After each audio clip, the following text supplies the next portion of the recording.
اعوذ باللہ من الشیطان الرجیم بسم اللہ الرحمن الرحیم الیہ یرد علم الساعہ وما تخرج من ثمرات من اکمامها وما تحمل من انثى ولا تضع الا بعلمہ ویوم ینادیہم این شرکائی قالوا آذناک ما منا من شہید۔ 25واں پارہ پیش خدمت ہے۔ اس میں حامی و سجدہ کی آخری 8 آیات شامل ہیں۔ سورہ شورى مکمل، سورہ زخرف مکمل، سورہ دخان مکمل اور سورہ جاسیہ مکمل ہے، اور اس کا آغاز الیہ یردو سے ہوتا ہے، اور یہی اس 25ویں پارے کی پہچان ہے۔ فرما الیہ یردو علم الساعہ، قیامت کا علم اللہ ہی کی طرف لوٹایا گیا ہے، یعنی یہ کہ اللہ ہی کو صرف معلوم ہے کہ کب قیامت ہونی ہے۔ اور وما تخرج من ثمرات من اکمامها، اور نہیں نکلتے میوے اپنے غلافوں میں سے، وما تحمل من انثى، اور نہیں کوئی مادہ کہ جو حاملہ ہوتی ہے، ولا تضع، اور نہیں وہ جنتی، الا بعلمہ، مگر یہ ساری چیزیں اللہ کے علم میں ہے کہ کب وہ حاملہ ہوگی، کب وہ جنے گی، اور کب جو ہے پھل جو ہیں وہ اپنے غلافوں میں سے برآمد ہوں گے، اور کب آخرت قائم ہوگی۔ وَيَوْمَ يُنَادِيهِمْ، اور جس دن وہ انہیں پکارے گا، این شرکائی، بتاؤ میرے شریک کہاں ہیں جنہیں تم نے دنیا میں میرے ساتھ شریک ٹھہرایا تھا، کہاں ہیں آج وہ؟ قالوا آذناک، تو وہ کہیں گے کہ ہم آپ سے عرض کر چکے ہیں، ما منا من شہید، کہ ہم میں سے کوئی گواہی دینے والا نہیں، یعنی پورا جھوٹ بول دیں گے کہ ہم نے تو نہ یہ کہا ہے اور نہ ہم سے میں سے کوئی گواہی دینے والا ہے، یعنی اقبال جرم سے انکار کریں۔ اس سے یہ پارہ شروع ہوتا ہے۔ حامی و سجدہ کی چند آیات اس میں شامل ہیں۔ اللہ نے انسان کا بودا پن، تھڑدلا پن اس کو بیان کیا ہے کہ انسان کیسا ناشکرا ہے کہ اگر اس کو تکلیف آتی ہے تو انتہائی مایوس ہو جاتا ہے، اور اگر اللہ اس کی تکلیف کو رفع کر دیتا ہے تو ایسے بن جاتا ہے جیسے کبھی تکلیف ہوئی نہیں تھی، اور سمجھتا ہے کہ مجھے جو بھی اس وقت مال و متاع ملا ہے، تکلیف دور ہوئی ہے اور اسباب دنیاوی حاصل ہوئے ہیں، تو یہ ساری چیزیں میرا حق تھا، میرا استحقاق تھا۔ اور قیامت کے بارے میں اس کا یقین نہیں، بس گمان سا ہے، اور یہ وہ سمجھتا ہے کہ جس اللہ نے مجھے دنیا میں دیا ہے آخرت میں بھی وہ اسی طرح نوازے گا۔ تو یہ انسان کا بودا پن اور تھڑدلا پن یہاں بیان ہوا ہے۔ فرمایا لا یأسم الانسان من دعاء الخیر، انسان خیر اور بھلائی کی دعائیں مانگتے تھکتا نہیں، ہر وقت جو ہے لمبی چوڑی اللہ سے دعائیں مانگتا رہتا۔ وَإِن مَسَّهُ الشَّرُّ فَيَئُوسٌ قَنُوطٌ، اگر اسے تکلیف پہنچتی ہے تو بڑا ہی مایوس اور نا امید ہو جاتا ہے۔ وَلَئِنْ أَذَقْنَاهُ رَحْمَةً مِنَّا مِن بَعْدِ ضَرَّاءٍ مَسَّتْهُ، اور اگر ہم اس کو اپنی رحمت کا مزہ چکھاتے اس تکلیف کے بعد جو اسے پہنچی ہے، لَيَقُولَنَّ هَٰذَا لِي، کہتا ہے میرا یہ حق ہے، میرا استحقاق تھا، اور یہ کہ میری ذہانت اور فطانت کی بدولت میری تکلیف دور ہوئی ہے، میری پلاننگ اور اسٹریٹجی کی وجہ سے۔ وہی بات کہ جو قارون نے کہی تھی، وہی انسان جو ہے وہ فخر و غرور کرنے لگ جاتا ہے، اللہ کو بھول جاتا ہے جس کو پہلے پکار رہا تھا۔ وما اظن الساعۃ قائمۃ، اور کہتا ہے میرا نہیں خیال، میرا گمان نہیں کہ یہ کوئی قیامت ویامت کو قائم ہونے والی ہے۔ وَلَئِن رُجِعْتُ إِلَىٰ رَبِّي إِنَّ لِي عِندَهُ لَلْحُسْنَىٰ، اور اگر بالفرض قیامت ہے بھی اور مجھے اگر لوٹا دیا گیا اپنے رب کی طرف، تو اللہ کے ہاں مجھے اسی طرح کی خوشحالی اور بھلائی نصیب ہوگی جیسے مال و دولت دنیا میں اللہ نے دیا ہے، مجھ سے راضی ہے تو دیا ہے، لہٰذا جس نے مجھے یہاں دیا ہے وہاں بھی وہی دے گا۔ یہ اس کا غلط نظریہ اور یہ انسان کا تھڑدلا پن ہے۔ وہ جیسے ظفر نے کہا کہ ظفر آدمی اس کو نہ جانیے گا ہو وہ کتنا ہی صاحب فہم و ذکا، جسے عیش میں یاد خدا نہ رہے، جسے تیش میں خوف خدا نہ رہے، یعنی عیش کے اندر اس کو اللہ کی یاد ہی بھول جاتی ہے۔ مومن کا معاملہ تو یہ ہے کہ اگر تکلیف آتی ہے تو فوراً اس کو صبر کرتا ہے،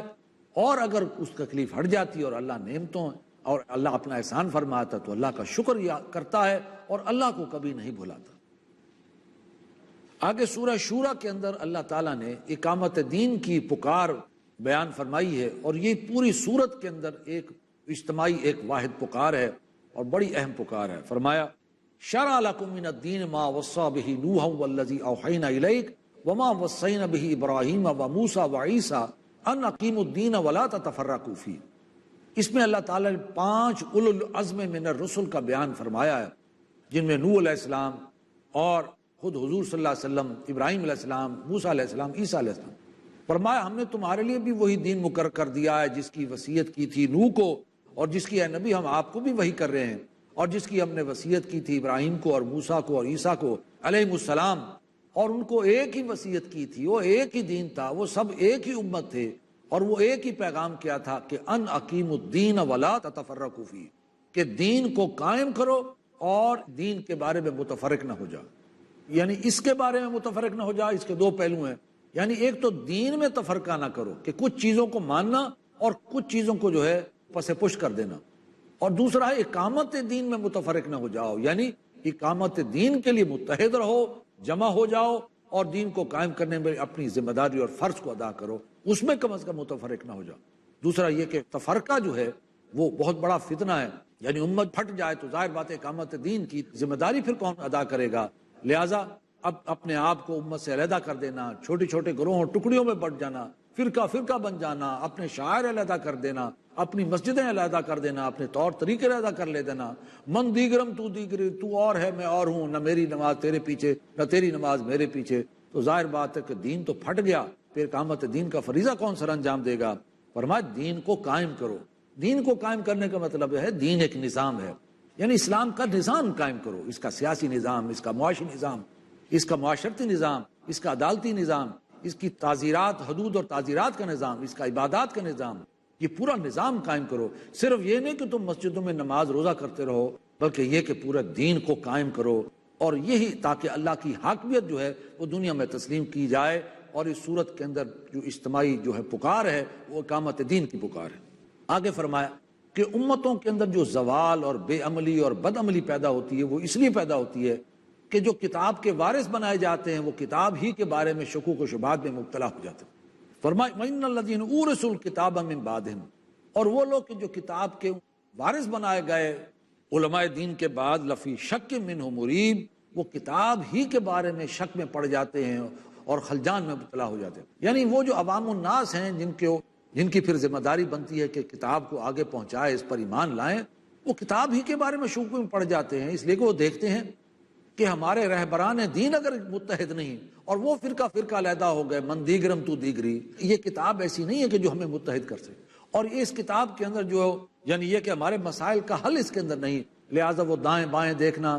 کوئی اپنا معاشرتی نظام کہیں اور سے لینا، معاشی اصول کہیں اور سے لینا، سیاسی نظام کہیں اور سے لینا، اس لیے کہ ان کو کتاب پر یقین نہیں کہ اس میں تمام ہدایات اللہ نے دی ہوئی ہیں، اور اگر وہ رہبران دین اگر متحد ہوں اور ایک ہی دین کی دعوت دیں تو ظاہر بات ہے پھر ان کے اندر بھی اتحاد اور اتفاق پیدا ہو، تو قوموں کے اندر جو بے عملی اور بد عملی اور زوال اور اضمحلال پیدا ہوتا ہے تو وہ اس لیے کہ وہ کتاب ہی کے بارے میں شکوک و شبہات میں مبتلا ہو جاتے ہیں۔ آگے اللہ تعالیٰ نے حضور صلی اللہ علیہ وسلم نے فرمایا کہ آپ تو بہرحال اقامت دین کی دعوت پر ڈٹے رہیں، اور اگرچہ یہاں پر خطاب حضور ہی سے ہے لیکن آپ کی وساطت سے پوری امت کو یہ، کیونکہ پہلے پوری اجتماعی طور پر اقامت دین کی پکار آ رہی ہے۔ فرمایا فَلِذَٰلِكَ فَادْعُ، اے نبی آپ تو بہرحال اسی کی دعوت دیتے رہیں، وَاسْتَقِمْ كَمَا أُمِرْتَ، اور ڈٹے رہیے جس چیز کا اللہ نے آپ کو حکم کیا ہے، وَلَا تَتَّبِعْ أَهْوَاءَهُمْ، اور ان کی خواہشات کی پیروی نہ کریں، ان کی تو خواہش یہی ہے کہ اسلام کی دعوت جو ہے پھیلے نہ، کی تو خواہش یہی ہے کہ تم آج جو ہے آپس میں ٹکڑیوں میں بڑھ جاؤ، لیکن آپ ان کی خواہشات کی پیروی نہ کریں، آپ ڈٹے رہیں اس دعوت پر، کوئی ساتھ دے نہ دے،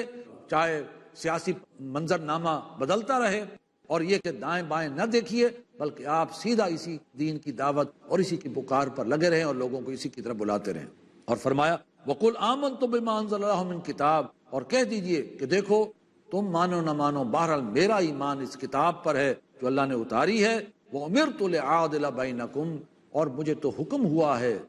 کہ میں تمہارے مابین عدل کروں، یعنی یہ کہ میں کوئی صرف واعظ نہیں ہوں کہ جیسے کوئی واعظ آتا ہے اس کی جو ہے پذیرائی ہوتی ہے اور پھر جو ہے وہ اپنا واعظ کہہ کر اگلی منزل کو روانہ ہوتا ہے۔ فرمایا میں کوئی واعظ نہیں ہوں بلکہ میں تمہارے مابین عدل کے لیے آیا ہوں، اور اسلام کا نظام عدل جو ہے قائم کرنے کے لیے آیا ہوں، جس کے اندر ایک تو آزادی ہے کہ انسان صرف اللہ کی غلامی اختیار کرے اور باقی ہر غلامیوں سے آزاد ہے، یہ ایک سجدہ جسے تو گراں سمجھتا ہے 1000 سجدوں سے دیتا آدمی کو نجات، اور تمہارے اندر اسلام کا نظام عدل یہ اخوت اور محبت اور بھائی چارے کی فضا ہو، ایک دوسرے پر زیادتی نہ ہو اور ایک دوسرے کا استحصال نہ ہو، اور تیسرا یہ کہ تمہارے مابین برابری ہو، مساوات ہو، عدم مساوات نہ ہو کہ نسل، رنگ اور زبان کی بنیاد پر ایک دوسرے کو تقسیم کیا جائے، اور کچھ کے گھٹنوں کو اور جو ہے پاؤں کو ہاتھ لگایا جائے، ہاتھوں کو چوما جائے، اور کچھ جو ہے وہ بالکل ہی اپنے معاشرے سے ڈسکارڈ کر دیے جائیں۔ اسلام کا نظام عدل قائم کیا تو فرمایا وَأُمِرْتُ لِأَعْدِلَ بَيْنَكُمْ، مجھے تو حکم ہوا ہے کہ تمہارے مابین انصاف اور عدل کروں۔ اس پر وقفہ لیتے ہیں اور وقفے کے بعد انشاءاللہ یہ بات جاری رہے گی۔ بسم اللہ اولہ و آخرہ، 25ویں پارے کا بیان جاری ہے، اور میں آپ کو اس کے بیان میں دوبارہ خوش آمدید کہتا ہوں۔ آگے اس صورت میں اللہ نے ایک بات بیان فرمائی ہے کہ کون آخرت کی کھیتی کا طالب ہے اور کون دنیا کی کھیتی کا طالب ہے۔ اگر تم دنیا کی کھیتی چاہو گے تو دنیا تو مل جائے گی، لیکن آخرت میں پھر کوئی حصہ نہیں ملے گا۔ لہٰذا فرمایا من کان یرید حرث الآخرہ، جو کوئی آخرت کی کھیتی چاہتا ہے، نزد لہ فی حرثہ، تو ہم اس کی کھیتی میں اضافہ کر دیتے ہیں، ترقی فرما دیتے ہیں۔ ومن کان یرید حرث الدنیا، اور جو کوئی دنیا کی کھیتی چاہتا ہے تو ہم اسے اس میں سے دے دیتے ہیں۔ وما لہ فی الآخرۃ من نصیب، لیکن پھر آخرت میں اس کا کوئی حصہ نہیں ہوگا۔ انسان جو آخرت کی کھیتی کا طالب ہے تو اس کا مطلب کیا ہے؟ ہر انسان سے اگر پوچھا جائے تو کہے گا ہاں میں تو چاہتا ہوں کہ آخرت میں میری نجات ہو جائے، لیکن اس کا مطلب کیا؟ مطلب یہ ہے کہ اس کی پرائورٹی جو ہے، اس کی جو ترجیح ہے وہ اللہ کی رضا ہو، وہ اخروی نجات ہو، وہ رسول کا اتباع ہو، وہ قرآن کے مطابق زندگی ہو، اللہ کی اطاعت اور فرما برداری ہو، دعوت دین اور اقامت دین کا داعی ہو اور اس کے لیے محنت اور کوشش جدوجہد کرنے والا ہو، اور دنیا جو ہے اس پر کم سے کم رہے، کہ اس میں کم سے کم پر گزارا تاکہ بیسک نیڈز پوری ہو جائیں، باقی اپنا جان مال لگائے، زیادہ پرائورٹی جو ہے وہ آخرت کے لیے کرے۔ تو یہ ہے جو آخرت کی کھیتی کا طالب ہے۔ اور جو دنیا کی کھیتی کا طالب ہے، ظاہر بات ہے اس کی پرائورٹی وہ دنیا ہے، سرمایہ ہو، پیسہ ہو، جائیداد ہو، شہرت ہو، اقتدار ہو، لذتیں ہوں، آسائشیں ہوں، یہ میکسیمم، اور اسی کے حصول کے اندر میکسیمم لگانا اور کھپانا۔ باقی جہاں تک دین کا تعلق ہے اس پر کم سے کم پر گزارا۔ یہ کہنا کہ باقی تو نماز نہیں پڑھتے، میں تو چلو جمعے کی نماز تو پڑھتا ہوں، کبھی صفوں کی خوشبو بھول گئی تو میں کم از کم خوشبو سونگھنے کے لیے تو آ جاتا ہوں۔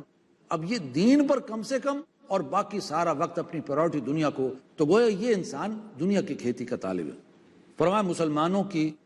اجتماعی زندگی میں آگے کہ شورائیت کی کتنی اہمیت ہے۔ فرمایا وَأَمْرُهُمْ شُورَىٰ بَيْنَهُمْ، کہ معاملات باہمی مشورے سے طے ہوتے ہیں۔ اللہ تعالیٰ کو مشورہ، چاہے دین کے اور دنیا کے والے، اللہ تعالیٰ کو مشورہ کرنا پسند ہے۔ حضور نبی کریم صلی اللہ علیہ وسلم جو ہیں وہ موقع بہ موقع، کبھی غزوات کے موقع سے پہلے بھی ہمیشہ جو ہے مشورے کیا کرتے تھے۔ البتہ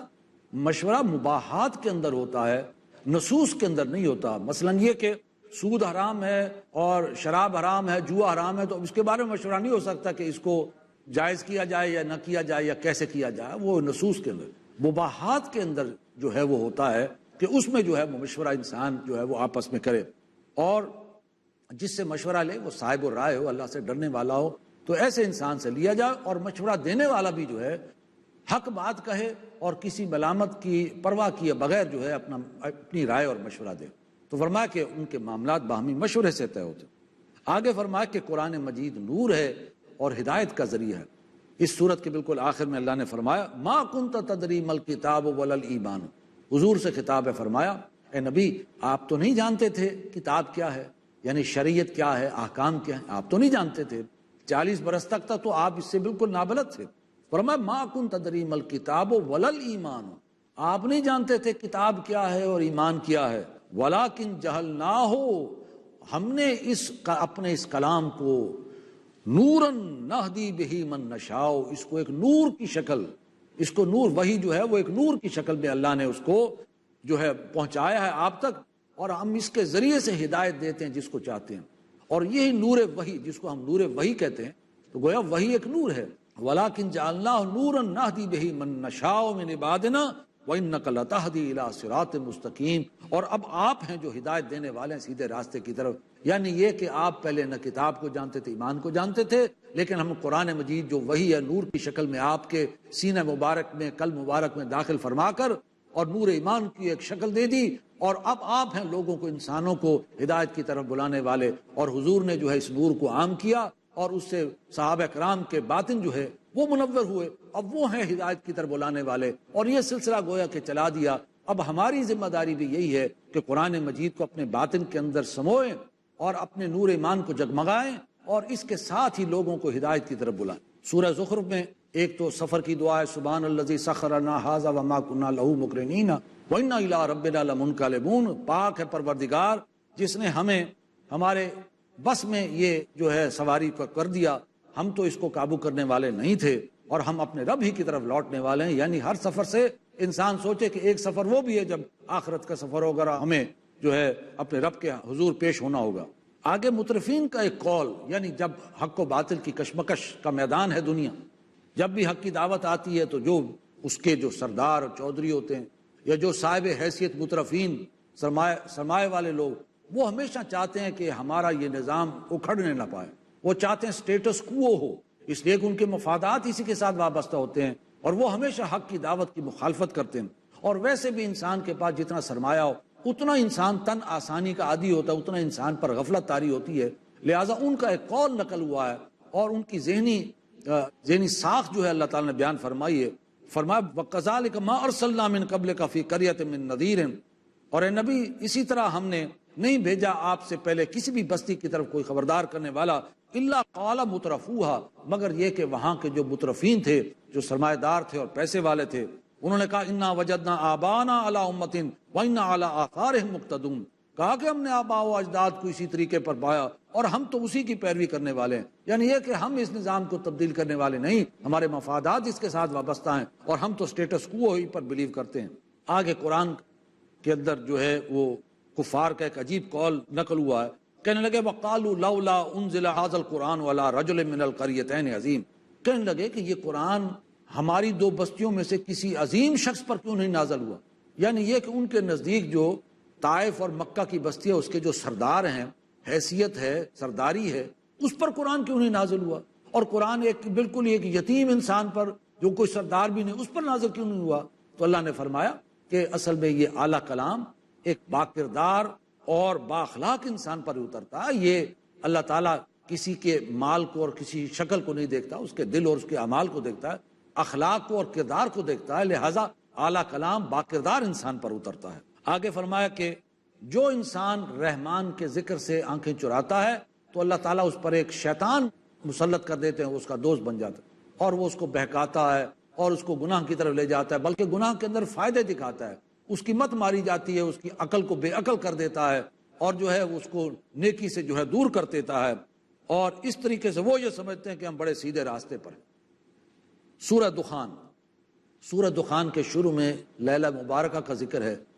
حامیم والکتاب المبین، قسم اس کتاب کی جو بڑی روشن اور واضح ہے، انا انزلناہ فی لیلۃ مبارکۃ، اور بے شک ہم نے اس کلام کو اتارا ایک ایسی برکت والی رات میں، انا کننا منذرین، اور یقین ہم بھی لوگوں کو خبردار اور تنبیہ کرنے والے ہیں۔ لیلہ مبارکہ کے بارے میں بعض حضرات کی رائے یہ ہے کہ شاید یہ 15 شعبان کی رات ہے، لیکن حقیقت یہ ہے کہ اس کی سند ضعیف ہے۔ لیلہ مبارکہ لیلۃ القدر ہی ہے، جو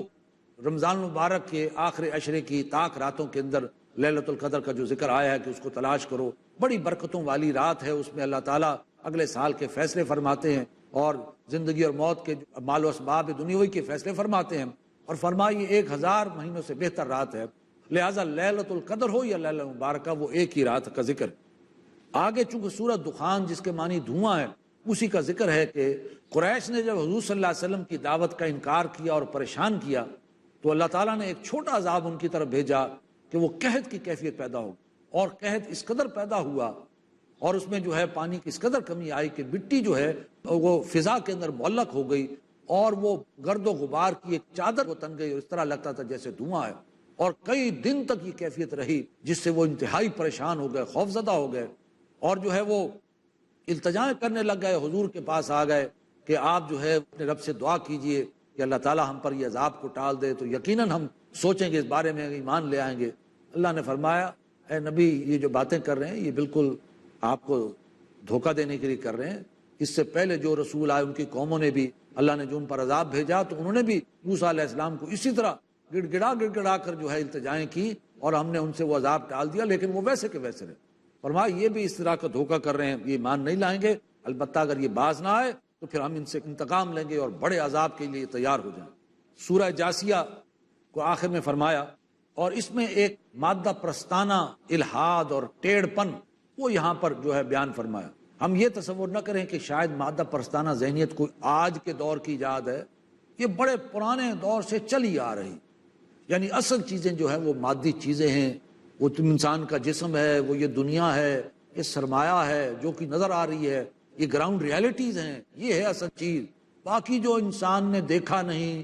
کوئی سنا نہیں، کوئی جو ہے سونگھا نہیں، کوئی چکھا نہیں، محسوس نہیں کیا، وہ کوئی حقیقت نہیں ہے۔ اصل حقیقت وہی ہے کہ جس چیز کو ہم دیکھ رہے ہیں اور جو دنیا بتا رہے ہیں۔ لہٰذا ذرا اس قول پر توجہ فرمائیے، وَقَالُوا مَا هِيَ إِلَّا حَيَاتُنَا الدُّنْيَا نَمُوتُ وَنَحْيَا، وہ کہتے ہیں کوئی زندگی نہیں سوائے اس دنیا کی زندگی کے، ہم خود ہی مرتے ہیں خود ہی جیتے۔ ایک تو آخرت کا انکار کہ کوئی آخرت واخرت نہیں، اصل زندگی یہی ہے جو ہے بس جو آ رہے ہیں کو پیدا ہو رہے ہیں مر رہے ہیں، بس ایک سلسلہ ہے چل رہا۔ اور دوسرا یہ کہ وما یہلکنا الا الدہر، اور ہمیں ہلاک نہیں کرتا مگر گردش زمانہ، یہ زمانے کی گردش کے تحت انسان ہلاک ہو رہے ہیں۔ یہ کوئی حاکم حقیقی، کوئی مالک حقیقی نہیں ہے کہ جو روح قبض کر رہا ہے، جان لے رہا ہے، یعنی یہ کہ وہاں پر خدا کا بھی انکار، آخرت کا بھی انکار۔ فرمایا وما لہم بذلک من علم، انہیں اس بات کا علم نہیں، انہم الا یظنون، یہ سب یہ اٹکل پچو اور کیا سارائیاں کر رہے ہیں، انہیں یقین نہیں۔ اصل حقیقت یہ ہے کہ ایمان غیب کی چیزوں پر ایمان لانے کا نام، اصل حقیقت یہی ہے۔ الف لام میم ذالک الکتاب لا ریب فیہ ھدی للمتقین الذین یؤمنون بالغیب، وہ لوگ جو غیب پر ایمان رکھتے ہیں۔ گویا کہ اصل حقیقت اللہ کی ذات ہے کہ جو غیب میں ہے، لیکن اس کے مقابلے میں جو مادہ پرستانہ ذہنیت وہ اصل چیز کائنات ہے، یہ سورج چاند ستارے یہ ہوائیں یہ سارا نظام جو ہے، مدر نیچر جو ہے وہ ہمارا جو ہے خیال کر رہی ہے، مدر نیچر کے تحت بندے پیدا ہو رہے ہیں، مدر نیچر ان کو مارے، گردش زمانہ۔ اسی طرح اصل حقیقت عالم آخرہ ہے، جبکہ مادہ پرستانہ ذہنیت کہتی ہے کہ نہیں، اصل حقیقت وہ عالم دنیا ہے۔ لہٰذا 3 versus 3 یہ فکر صرف آج کا فکر نہیں، یہ آج کی سیکولر سوچ نہیں، بلکہ یہ قدیم فکر ہے جو چلا آ رہا۔ آگے آخرت کے بارے میں فرمایا کہ ان کو ایک گمان سا ہے، فرمایا ہمیں گمان سا ہوتا ہے باقی ہمیں یقین نہیں ہے۔ یہ ان کا قول ایک ملتا ہے آخرت کے بارے میں۔ آج اگر ہم بھی اپنے باطن کا جائزہ لیں، کیا ہمیں آخرت پر یقین ہے؟ اگر آخرت کا یقین ہو تو انسان اس کی تیاری کرتا ہے، اپنے کردار کو سنوارتا ہے، با کردار بنتا ہے، با اخلاق بنتا ہے، اس کی تیاری کرتا ہے، وہ اعمال جو ہے وہ سیکھنے کی کوشش کرتا ہے، اس پر عمل کرنے کی جو آخرت میں اس کو فائدہ دیں۔ لیکن ظاہر بات ہے کہ جس کا یقین نہیں تو پھر اس کی زندگی لہو و لعب کے اندر گزر جاتی ہے۔ یہ آج جھانکنے والی بات ہے، آج ان کا وہی قول آج ہم پر صادق آ رہا ہے کہ کیا ہمیں آخرت پر یقین ہے یا نہیں۔ اللہ تعالی ہمیں آخرت کا اور اللہ پر ایمان اور پختہ یقین عطا فرمائے، اور اللہ تعالی ہمیں سرخرو فرمائے۔ وآخر دعوانا الحمد للہ رب العالمین۔